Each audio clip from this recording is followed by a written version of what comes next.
지게차 운전기능사 필기시험 기출문제 해설 강의를 시작하도록 하겠습니다. 자, 오늘은 1회차이기 때문에 지게차 운전기능사 필기시험의 대략적인 설명과 자격증 스터디 TV에서 2025년을 대비하여 어떻게 강의를 진행하게 될지를 간략하게 설명하는 시간을 먼저 가지도록 하겠습니다. 지게차 운전기능사 필기시험은 60점 이상을 받으면 합격하는 시험입니다. 즉 절대평가 시험이죠. 시험 시간은 60분이고 문항수는 60문항입니다. 즉 여러분들께서 60문항 중에서 36문항 이상을 마치시면 합격하실 수가 있습니다.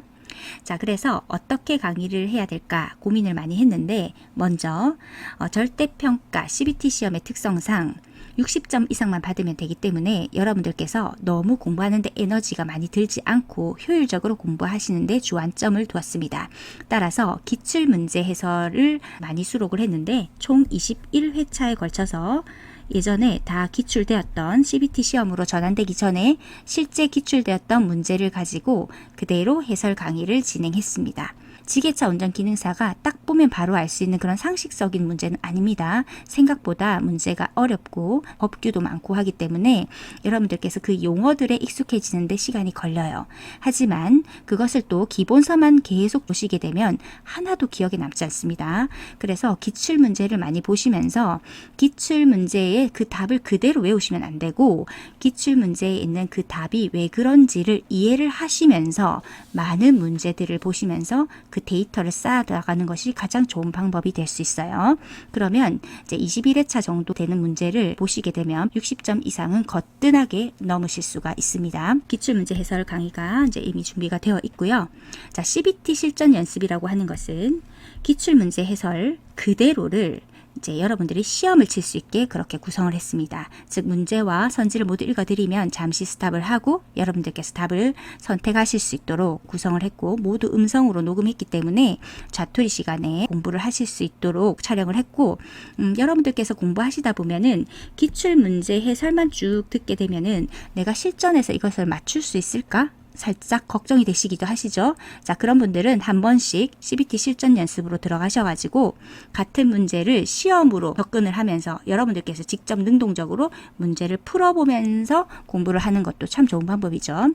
자, 그래서 자기 스스로가 어느 정도 실력이 되어 있는지 가늠하면서 공부하실 수 있도록 1번과 2번을 번갈아 가면서 활용하시면 좋을 것 같아요. 여러분들의 사정에 맞게 그렇게 공부를 하시면 됩니다. 2번도 21회 모두 촬영을 했고요. 기출문제 해설의 1회가 이번에 CBT 실전 연습 1회하고 같아요. 문제가 동일한 문제입니다. 같은 회차의 문제는 동일하다는 것 말씀드리고 3번에 막판 암기 노트는 기출문제에 있는 문제들을 싹 정리를 해서 문제와 정답 이렇게 해서 요약 정리하듯이 정리를 해놓은 것입니다. 그래서 마지막에 공부를 하실 때 막판 암기 노트를 1회차에서 21회차까지 싹 다 모아서 공부를 하고 들어가셔도 좋겠죠. 여러분들의 사정에 맞게끔 이렇게 강좌가 쫙 펼쳐져 있으니까 여러분들께서 선택하셔서 공부를 하시면 되겠습니다. 이제 지게차 운전기능사는 과연 어떤 것들이 시험에 나오는지 그 기준을 잠시 살펴보겠습니다. 자, 출제 기준 필기시험은요. 지게차 주행, 그리고 화물 적재, 운반, 하역, 안전관리가 필기 과목명입니다. 자, 주요 항목을 보시면 안전관리해서 세부 항목이 쭉 있고요. 두 번째, 작업 전 점검이라는 파트가 있어요. 세부 내용 또 보시고 화물 적재 및 하역 작업 파트가 있습니다. 자, 그리고 그 세부 내용 따로 있죠. 네 번째, 화물 운반 작업 있습니다. 다섯 번째, 운전 시야 확보. 여섯째, 작업 후 점검. 그리고 일곱째, 건설기계관리법 및 도로교통법입니다. 자, 기출문제는 CBT로 전환되기 전 과거 문제이기 때문에 지금 현재 건설기계관리법 및 도로교통법 모두 다 개정이 많이 되었어요. 그래서 예전에 있는 답 그대로 하시면 답이 다 틀립니다. 그래서 모두 다 점검을 해서 2024년 하반기에 개정된 것까지 있는지 전부 다 점검을 해서 이렇게 수록을 했기 때문에 여러분들께서 전혀 걱정하시지 않고요. 이 문제에 대한 지금 현재의 법규를 토대로 답을 선정해서 문제를 재구성을 했기 때문에 이런 법규 부분 같은 것들은 100% 믿고 따라오시면 되겠습니다. 만약에 2025년에 강의를 하다가 개정된 것이 생기게 되면 바로바로 실시간으로 저희들이 업데이트를 하도록 하겠습니다. 자, 8번째 응급대처 있고요. 9번째 장비구조. 이렇게 해서 주요 항목들이 있습니다. 이에 근거해서 문제들이 랜덤으로 출제가 된다는 것 생각하시면 되겠습니다. 자, 이제 기출문제 해설 강의 1회를 시작하도록 하겠습니다. 1번 기간의 냉각판에 대한 설명 중 틀린 것입니다. 유체 커플링식은 냉각수 온도에 따라서 작동된다. 자, 냉각수 온도에 따라서 반응을 하겠죠.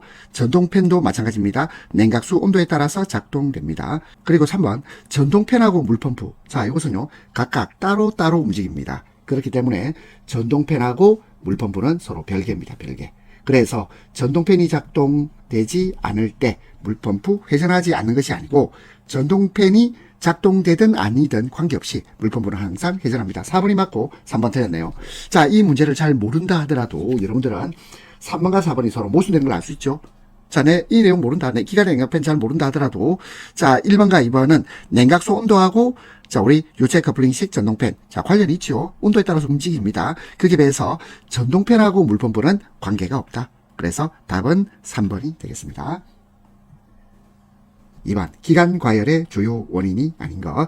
자, 기관이 과열된단 말은 열이 많이 난다는 뜻입니다. 열이 많이 나는 것은 자, 우리 냉각수나 냉각장치에 문제가 있든지 아니면 냉각수 물을 통과하는 그 물관 수관이 막혔을 경우입니다. 그렇다면 1번 라디에이터 코어에 막힘. 라디에이터 코어가 막히면 물이 통과하는 수관이 막힌 것입니다. 냉각수 순환이 불량해져서 결국 과열이 됩니다. 그 다음에 두 번째, 냉각장치 내부에 문제가 있어요. 그래서 냉각장치 내부에 물때가 과다하다. 이때도 기관과열의 주요 원인이 됩니다. 그리고 3번, 냉각수가 부족하다. 자, 우리 빨리 냉각수 쳐야 되겠죠? 기관과열의 원인이 됩니다. 자, 근데 4번, 엔진 오일량 과다는 기관과열의 자, 주요한 원인 아니에요. 주요 원인이 아니다. 따라서 답은 4번입니다. 3번, 다음 중 연소 시 발생하는 질소산화물, 자, 녹스라 그러죠? 질소산화물의 발생 원인과 가장 밀접한 관계가 있는 것. 3번은요, 문제의 답이 있어요. 연소할 때 발생하는 질소산화물, 연소할 때 발생한다. 자, 이 연소는요, 이거는 고온, 높은 온도에서 연소할 때 질소산화물이 발생해요. 그렇다면 가장 밀접한 관계가 있는 것은 높은 온도죠. 높은 온도, 고온, 높은 온도가 되겠습니다. 3번의 답은 1번이고요. 4번. 디젤 기관에서 시동이 되지 않는 원인 맞는 것입니다. 자, 그럼 1번부터 한번 확인해 봅시다. 연료 공급 펌프의 연료 공급 압력이 높으면 시동이 잘 되죠. 잘 됩니다. 그 다음에 두 번째, 가속 페달을 밟고 시동했다. 자, 시동이 잘 걸립니다. 근데 3번, 배터리 방전. 자, 배터리 방전으로 교체가 필요한 상태, 배터리가 방전되면 시동이 걸리지 않습니다. 3번 답이네요. 그리고 4번, 크랭크 축 회전 속도가 빠르다. 자, 이것도 시동이 잘 걸리겠죠? 답은 3번이고요. 자, 5번 봅시다. 5번 디젤 기관에서 사용하는 분사 노즐의 종류. 자, 우리 디젤 기관에서 사용하는 분사 노즐의 종류는 보통 3가지가 논의됩니다. 3가지 논의되는데, 자, 이걸 두 번째를 따볼까요? 두 번째를 따서 스피놀 이렇게 되겠습니다. 자, 스로틀형, 그 다음 핀틀형, 그리고 홀형 스피놀이다. 자, 답은 4번이 되겠습니다. 자, 6번 디젤 기관에서 부조 발생 원인이 아닌 것. 자, 우리 부조라는 것은 차 시동을 걸었을 때 엔진이 시동에 걸린 후에 차가 울컥울컥하는 현상을 부조라고 합니다. 부조 발생. 자, 첫 번째, 발전기 고장. 자, 발전기는요, 시동이 걸린 이유죠. 시동이 걸린 이후에 차량에 필요한 전기장치에 전원을 공급하고 그리고 배터리를 충전하는 게 발전기입니다. 그러면 1번은 관계없네요. 자, 2번, 거버너 작용 불량. 자, 거버너는 기관의 회전 속도를 일정하게 조절하는 장치를 말합니다. 근데 이 거버너 작용이 불량하면 부조 발생 원인이 됩니다. 그리고 3번 분사시기 조정 불량, 부조 발생 원인이 되죠. 4번 연료의 압송 불량도 부조 발생 원인이 됩니다. 7번 디젤 기관에서 연료장치 공기 빼기 순서가 바른 것입니다. 연료장치 공기 빼기 순서가 바른 것. 자, 이거 공연분 이렇게 한번 해볼까요? 공급 펌프, 그리고 연료 여과기 연, 분사 펌프 분, 공연분입니다. 8번 운전 중인 기관의 에어 클리너가 막혔을 때입니다. 에어 클리너는 엔진이 흡입하는 공기 중에 이물질을 제거하기 위한 여과장치입니다. 공기 여과장치. 자, 보세요. 이름도 에어. 에어는 공기죠. 클리너, 깨끗하게 하는 거 아닙니까? 공기를 깨끗하게 하는 거예요. 자, 근데 이게 막혀버렸어요. 그러면 더 이상 공기가 깨끗하지 않죠? 산소가 부족합니다. 그러면요, 불연소 작용이 일어나요. 불연소 작용은 배출가스 색은 검어집니다. 그리고 출력이 잘 안 되겠죠? 출력은 저하합니다. 8번의 답 1번이죠. 자, 그 다음 9번. 엔진의 윤활유 소비량이 과다해지는 큰 원인입니다. 윤활유 소비량이 과다해지는 것은 왜 그럴까요? 윤활유 소비량이 과다해지는 것은, 자, 이거는요, 당연히 윤활유가 어디서 새기 때문에 그러지 않을까요? 그러면 윤활유가 샌단 말은 결국 피스톤링의 마멸입니다. 그리고 실린더 벽이 닳아져요. 그러면요, 윤활유가 연소실로 들어가서 연소가 되겠죠? 그러면 윤활유 양이 급격히 줄고 윤활유 소비량이 과다해지는 원인이 됩니다. 따라서 답은 2번입니다. 10번, 흡배기 밸브의 구비 조건이 아닌 것입니다. 자, 흡배기 밸브의 구비 조건은 첫 번째, 열 도조율 좋아야 되겠죠. 그리고 열에 대한 팽창률 적어야 됩니다. 그리고 열에 대한 저항력은 작을 것이 아니고 커야죠. 그렇죠? 열에 대한 저항력이 커야 됩니다. 그래, 가스에 견디고 고온에 잘 견뎌야 돼. 자, 우리 견딘다는 말을요. 자, 견딘다는 말을 한자로 쓰면 뭐죠? 내라는 말을 쓰죠. 인내한다 할 때 냅니다. 자, 그래서 자, 가스에 잘 견디고 고온에도 잘 견딘다. 따라서 답은 3번입니다. 11번. 일반적으로 기관에 많이 사용되는 윤활 방법입니다. 이거는 압송식이 되겠죠? 압송급유식입니다. 기관에 가장 많이 사용되는 윤활 방법은 압송급유식이 되겠습니다. 자, 12번. 기관 실린더 벽에서 마멸이 가장 크게 발생하는 부위가 되겠습니다. 자, 기관은요. 자, 실린더 벽에서 마멸이 가장 크게 발생한다는 말은 뭔가 동력으로 인해서 손상이 많이 가는 부분입니다. 그렇다면 기관이 압축 후에 폭발하면요. 동력을 얻게 되죠. 그러면 이 폭발이 어디서 발생하죠? 상사점입니다. 상사점. 상사점에서 폭발이 일어나죠. 상사점에서 일어나니까 당연히 상사점 부분에서 마멸이 가장 크게 발생하게 됩니다. 13번 기동전동기, 기동모터입니다. 기동전동기 시험 항목. 자, 기동전동기의 시험 항목은 당연히 성능시험이에요. 성능시험. 그러면 첫 번째 무부하 시험, 그 다음 두 번째 회전력 시험, 그 세 번째 저항 시험. 자, 무부하 시험, 회전력 시험, 저항 시험이 시험 항목이고 중부하 시험은 시험 항목이 아닙니다. 답은 4번. 14번 전압조정기 종류에 해당하지 않는 겁니다. 전압조정기 종류에는 1번 첩점식 있고 2번 카본 파일식 있고 3번 트랜지스터식 있습니다. 그리고 4번 저항식은 없죠. 그 다음에 15번 예열 플러그를 빼서 보았더니 심하게 오염되어 있습니다. 오염되어 있다, 시큼해졌다 이 말인데요. 자, 그러면 오염되어 있는 이유가 뭐겠습니까 하면 이건 제대로 연소가 되지 않아서 그래요. 불완전 연소. 자, 불완전 연소. 자, 또는요 노킹 현상 때문에 그런데, 노킹은 뭐냐면 노크가 뭐죠? 똑똑똑 소리를 내는 거죠. 그죠? 그래서 실린더 헤드를 똑똑똑 때리는 소리예요. 자, 이것은 연료가 점화 플러그만에 의해 폭발하지 않고 다른 곳에서 폭발할 때 노킹 현상이 일어납니다. 따라서 15번의 답은 1번입니다. 16번 충전 중 갑자기 계기판에 충전 경고등이 점등되었습니다. 점등이라는 말은 불이 켜졌다 이 말이죠. 충전 경고등에 불이 들어왔어요. 불이 들어온다. 왜요? 충전이 안 되고 있다는 뜻 아닙니까? 16번의 답은 2번이 되겠습니다.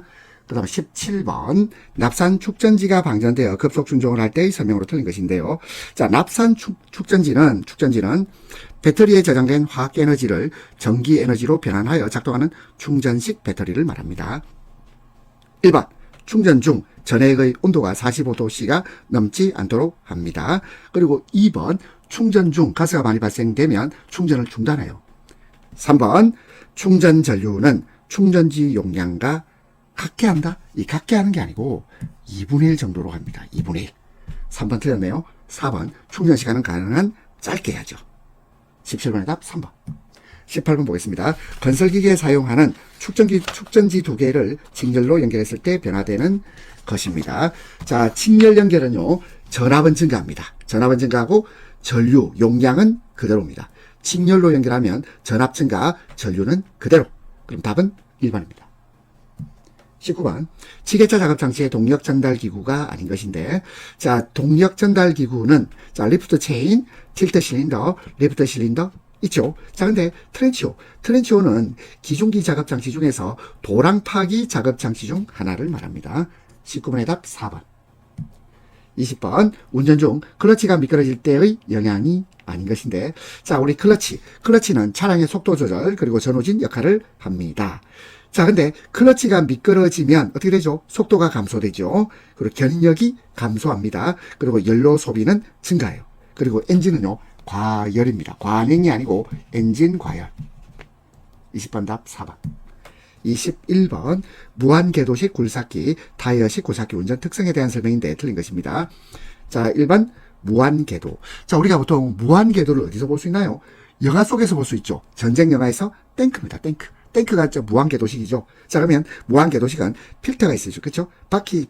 자, 우리 탱크에 바퀴를 달고 있는 굴삭기를 말하는데, 자, 그러면 무한궤도식은, 자, 우리 탱크를 떠올려보세요. 무한궤도식은, 자, 기복이 심한 곳에서 작업이 불리하지 않죠. 유리합니다. 탱크처럼 막 진행할 수 있죠. 그 다음에 두 번째, 타이어식은 변속 및 주행 속도가 빠르죠.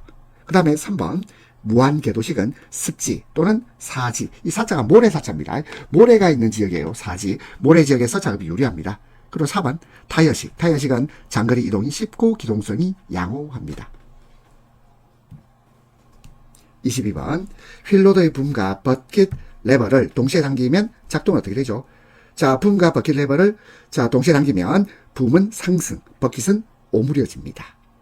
그러니까 둘 다 당기니까 둘 다 작동을 하겠죠. 작동을 하는데 붐은 상승, 버킷은 오므려진다입니다. 3번이 되겠습니다. 23번 파워 스티어링에서 핸들이 매우 무거워 조작하기 힘든 상태일 때의 원인입니다. 자, 파워 스티어링 오일이 부족하면 조작하기 힘들죠. 그래서 오일 부족이에요. 오일 부족. 답은 2번이 되겠습니다. 24번 진공식 제동 배력 장치 옳은 것입니다. 자, 진공식 제동 배력 장치는 브레이크 페달하고 마스터 실린더 사이의 힘을 배가시키는 장치를 말합니다. 자, 근데 1번 진공 밸브가 세면 브레이크가 전혀 듣지 않는다. 그건 아니죠. 자, 두 번째 릴레이 밸브의 다이어프램이 파손되면 브레이크가 듣지 않는다. 이것도 틀렸죠? 그 다음에 3번이 답입니다. 릴레이 밸브 피스톤컵이 파손되어도 브레이크는 듣습니다. 그 다음에 4번 하이드로릭 피스톤의 체크볼이 밀착 불량이면 브레이크가 듣지 않는다. 다 브레이크가 듣긴 해요. 그렇기 때문에 답은 3번입니다. 25번 일반적으로 기중기 작업 시 붐의 최대 최소 제한 각도로 가장 적합한 겁니다. 자, 최대 78, 최소 20. 자, 우리가 2078년 이렇게 해볼까요? 2078년이 뭡니까? 자, 제가 2078년까지 살고 싶거든요. 2078년. 자, 우리 최대 78, 최소 20입니다. 26번. 자동 변속기가 장착된 건설기계의 모든 변속단에서 출력이 떨어질 경우 점검해야 할 항목과 거리가 먼 것입니다. 자, 출력이 떨어져요. 출력 떨어지면 오일이 부족하지 않을까 생각해 봐야 됩니다. 그리고 토크 컨버터가 고장나지 않았을까 생각해 봐야 되고, 그리고 엔진 고장으로 출력이 부족하지 않을까 생각해 봐야 되죠. 그런데 4번에 추진축 힘. 자, 추진축이 힘이면 차량의 진동이 발생하죠. 진동이 심해집니다. 출력이 떨어지는 게 아니죠. 진동이 심해진다. 27번 건설기계를 산. 자, 우리 샀다는 말은 매수했다 이 말입니다. 건설기계를 산 사람이 등록사항 변경. 자, 등록사항 변경 중에서 소유권 이전 신고를 해야 됩니다. 근데 하지 않으니 소유권이 여전히 매도인 판 사람의 명의로 돼 있죠. 그래서 등록사항의 변경 신고를 독촉했거든요. 독촉을 했는데 이를 이행하지 않습니다. 그러면 판 사람이 할 수 있는 조치 어떻게 할까요? 자기가 직접 하면 되겠죠. 매도한 사람이 직접 소유권 이전 신고를 합니다. 2번이 되겠습니다. 28번 덤프트럭이 건설기계 검사소 검사가 아닌 출장검사를 받을 수 있는 경우입니다. 자, 우리 덤프트럭이 출장검사를 받을 수 있는 경우는, 자, 첫 번째 너비가 3m 되어 있는데요. 너비가 2.5m를 초과하면 출장검사를 받을 수 있습니다. 1번 답입니다. 그 다음에 2번 최고 속도가 40km/h인 경우, 이거 아니죠. 35km/h 미만이죠. 35km 미만입니다. 미만. 35. 자, 최고 속도가 40이 아니고 35km/h 미만인 경우입니다. 미만. 자, 그 다음에 차체 중량이 25톤 돼 있는데 이거 40톤 초과해야 됩니다. 차체 중량은, 자, 이게 자체가 아니고 차체입니다. 차체. 이거 오타났네요. 차체 중량이 40톤을 초과할 때 40톤 초과입니다. 그 그 다음에 축중이 5톤인 경우도 있는데 축중 10톤 초과해야 됩니다. 10톤 초과. 자, 그러면 1번부터 다시 보면 너비가 2.5m를 초과해야 되는데 1번은 요건에 해당하죠. 출장검사 받을 수 있습니다. 그 다음에 최고 속도. 자, 이거 35km/h 미만입니다. 그 다음에 차체 중량은 40톤을 초과해야 되고요. 그 다음에 축중 10톤을 초과해야 됩니다. 답 1번. 29번 노면이 얼어붙은 경우 또는 폭설로 가시거리가 100m 이내인 경우 최고속도의 얼마나 감속 운행해야 됩니까 하면 100분의 50이죠. 100분의 50, 2분의 1, 100분의 50이 되겠습니다. 30번 다음 그림의 교통안전 표지. 자, 우리 동그란 원판에다가 50이라고 되어 있죠. 이거는요 최고속도 제한 표지입니다. 최고속도 제한 표지. 31번 등록 건설기계 기종별 표시 방법으로 옳은 것인데요. 자, 01. 자, 불도저입니다. 자, 02. 02는, 자, 이거 굴삭기를 말하죠. 02는 굴삭기입니다. 그 다음에 03. 자, 03은 로더입니다. 로더. 그 다음에 04. 04는 지게차가 되겠습니다. 자, 다시 02는 불도저. 02는 굴삭기. 굴삭기 되겠고, 03은 로더입니다. 로더. 그리고 04가 지게차입니다. 답은 1번입니다.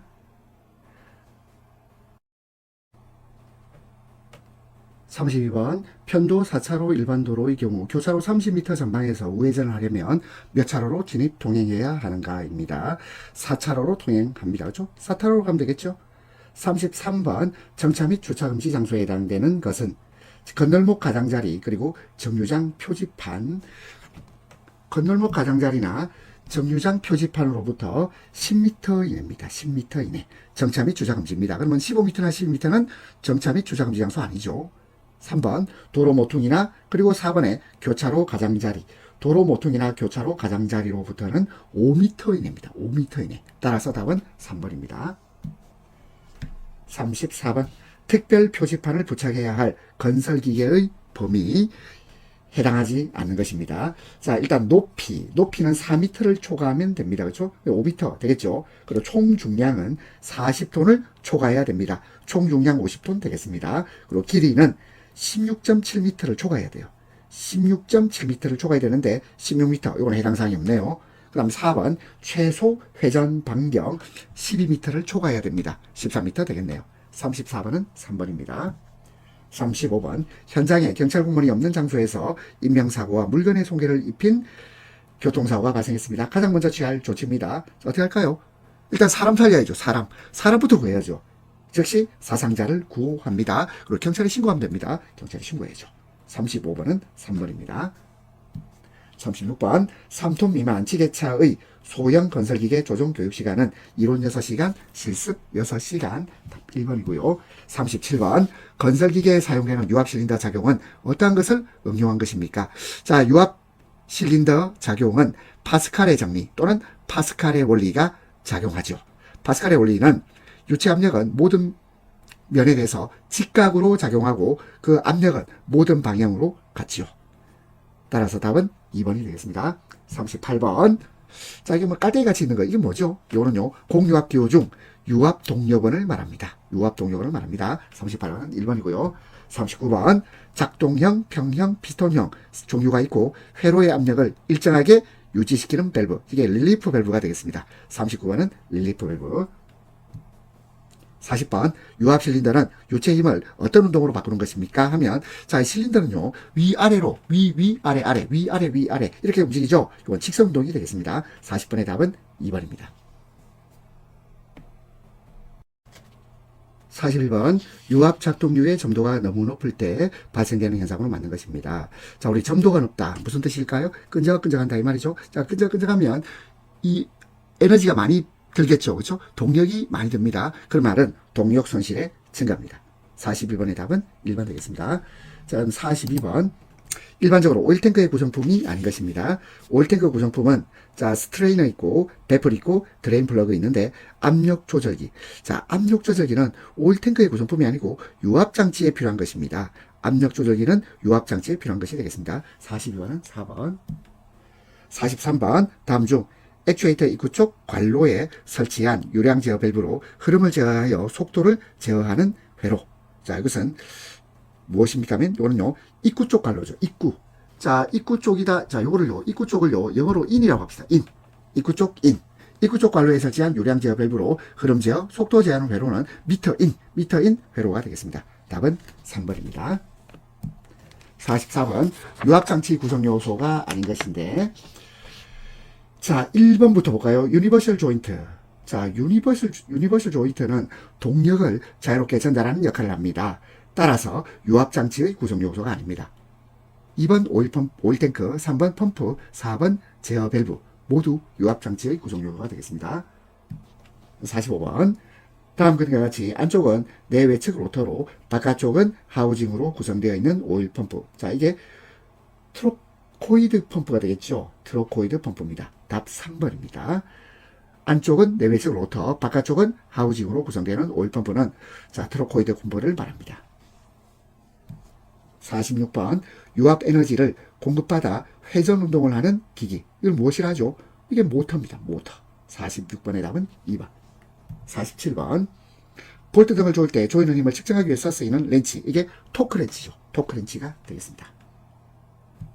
48번, 크레인으로 무거운 물건을 위로 달아 올릴 때 주의해야 할 점이 아닌 것. 1번, 달아 올릴 화물의 무게를 박아요. 제한 하중 이하에서 작업한다. 안전하기 위해서 그렇게 해야 되겠죠. 자, 두 번째, 매달린 화물이 불안전하다고 생각될 때 이거 작업하면 안 됩니다. 작업 중지해야 됩니다. 그 다음 세 번째, 신호의 규정이 없다. 자, 신호 규정이 없으므로 작업자가 적절히 한다. 아닙니다. 현장 관계자 지시를 따라야 됩니다. 그리고 신호에 따라서 작업해야 되고, 신호가 없더라도 작업자는 관계자 지시에 따라서 조작을 해야 되겠습니다. 답은 3번. 49번, 전기장치 퓨즈가 끊어져서 다시 새 것으로 교체했는데 또 끊어졌어요. 그럼 어떨까요? 자, 1번 보세요. 계속 교체한다. 이거 뭡니까, 이거? 계속 교체하면 안 됩니다. 용량이 큰 것으로 갈아 끼운다? 뭡니까? 구리선, 납선? 이거 화재 발생하겠죠? 녹아내립니다. 그럼 어떻게 할까요? 전기장치의 고장 개소. 자, 고장난 곳. 이 고장난 곳을 찾아서 수리해야죠. 답은 4번입니다. 50번. 산업안전보건 표지에서 그림이 나타내는 것입니다. 자, 이게 무엇입니까? 사람이 걸어가고 있죠. 걸어가고 있는데, 자, 이게 대각선으로 선을 꺼놨어요. 보행금지 표지입니다. 보행금지 표지. 51번. 가동하고 있는 엔진에서 화재가 발생했습니다. 불을 끄기 위한 조치 방법으로 가장 올바른 것인데, 자, 불을 꺼야 됩니다. 불을 끄려면 일단은 화재가 더 번지지 않도록 일단 원인부터 막아야 되겠죠. 그게 무엇이냐면 3번입니다. 시동 스위치를 꺼야 됩니다. 왜냐하면 엔진을 켜두면, 시동 스위치를 계속 켜두면 연료가 분사되어서 화재가 더 커질 가능성이 있습니다. 자, 그리고 ABC 소화기를 사용해요. 자, 우리 ABC 할 때 A가 뭐죠? A는 일반 물질. 자, B는요, 액체 및 가스. C는 전기기기. 자, 그래서 ABC 소화기는 다양한 종류 화재에 대응할 수 있는 다목적 소화기입니다. 그래서 이런 다목적 소화기를 사용해서 자, 불을 끄도록 하는 것이 자, 가장 올바른 방법이 되겠습니다. 52번, 동력 전달 장치에서 가장 재해가 많이 발생하는 것. 자, 이거는요, 자, 장갑이나 옷자락이 끼어들어서, 말려 들어가서, 그래서, 다치는 경우가 제일 많죠. 벨트입니다, 벨트.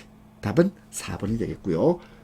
53번, 크레인으로 인양. 자, 이제 물체를 이제 끌어올릴 거예요. 자, 물체 중심을 측정해서 인양해야 됩니다. 잘못된 것입니다. 1번, 형상이 복잡한 물체의 무게 중심을 확인합니다. 그리고 인양 물체를 서서히 올립니다. 서서히. 그리고 지상 약 30cm 지점에서 정지 확인합니다. 그리고 3번, 인양 물체의 중심이 높으면 물체가 기울 수도 있겠죠. 그리고 4번, 와이어 로프나 매달기용 체인이 벗겨질 우려가 있으면 되도록 높이, 아닙니다. 이걸 높이 하면 안 되죠. 지금 이게 체인이 벗겨질 우려가 있는데 높게 인양하는 건 좋은 방법이 아니에요. 53번의 답은 4번이 되겠습니다. 자, 54번. 구급처치 중에서 환자 상태를 확인하는 사항과 가장 거리가 먼 것인데요. 자, 이제 환자가 이제 다쳐 있는 상태죠. 그러면 일단 의식 확인해 봐야 되겠습니다. 그리고 상처 확인해 봐야 되고, 그리고 출혈이 있는지를 확인해 봐야 됩니다. 근데 환자를 격리시키면 환자 상태를 확인할 수가 없죠. 따라서 답은 4번입니다. 55번, 작업장에서 전기가 예고 없이 정전되었을 경우입니다. 전기로 작동하던 기계규격의 조치 방법인데, 자, 보겠습니다. 1번, 즉시 스위치를 끕니다. 왜냐하면 갑자기 전기가 다시 작동될 수도 있잖아요. 전기가 들어올 수도 있죠. 그리고 두 번째, 안전을 위해서 작업장을 정리해야 되고, 그 다음에 퓨즈의 단선 유무를 검사합니다. 그리고 4번 전기가 들어오는 것을 알기 위해서 스위치를 켜둔다. 스위치를 켜두고 만약에 이 기계가 바로 그냥 예고도 없이 작동된다고 생각해 보세요. 굉장히 위험한 상황이 됩니다. 자, 따라서 자, 답은 4번 되겠습니다. 56번 복스렌치가 자, 복스가 뭡니까? 복스. 자, 복스는 요거죠. BOX 복스렌치. 자, 복스렌치가 일반 오픈렌치보다 많이 사용되는 이유입니다. 자, 복스렌치는 말 그대로 박스처럼 이 물체를 다 완전히 감싼다는 뜻이거든요. 자, 그래서 볼트 너트 주위를 완전히 감싸게 되어서 사용 중에 미끄러지지 않습니다. 56번 4번 되겠고 57번 보겠습니다. 자, 다음 중 한국전력의 송전선로 전압으로 맞는 것. 자, 우리 송전선로는요 765 또는 345 765 아니면 345 kV죠. 따라서 답은 3번이 되겠습니다. 자, 그리고 이제 58번 일반 도시가스 사업자의 지하 배관 개설치 시 도로폭 8m 이상인 도로에서의 관련 법상 어느 정도 깊이의 배관이 설치되어 있는가인데, 자, 일단 8m 이상이죠. 8m 이상인 도로에서는 1.2m 이상으로 매설을 해야 됩니다. 답은 2번이 되겠습니다. 59번 도시가스 사업법에서 압축가스일 경우에 중압이라 하면 얼마의 압력을 말합니까 하면, 자, 이건요 0.1 메가파스칼입니다. 자, 메가파스칼 이거 기압을 나타내죠. 그렇죠? 0.1 메가파스칼에서 1 메가파스칼 미만입니다. 그 사이를 말하거든요. 이게 중압입니다. 중압. 따라서 답은 1번이고요. 60번 굴착 도중에 전력 케이블 표지 시트가 나왔습니다. 자, 어떨까요? 일단 하던 일을 멈춰야 되죠. 즉시 굴착을 중지합니다. 그리고 해당 시설 관련 기관에 연락해야 됩니다. 답은 3번입니다. 자, 우리 1회 지게차 운전기능사. 자, 우리 기출 문제를 우리가 확인해 봤습니다. 자, 여러분들이 이게 빠른 속도로 이 기출 문제에서 문제와 답 이런 식으로 공부를 하시잖아요. 그러면 자, 원하는 자격증을 자, 우리 최소의 노력으로 쉽게 획득할 수 있을 것입니다. 자, 구독, 좋아요 꼭 눌러주시고 수고 많으셨습니다.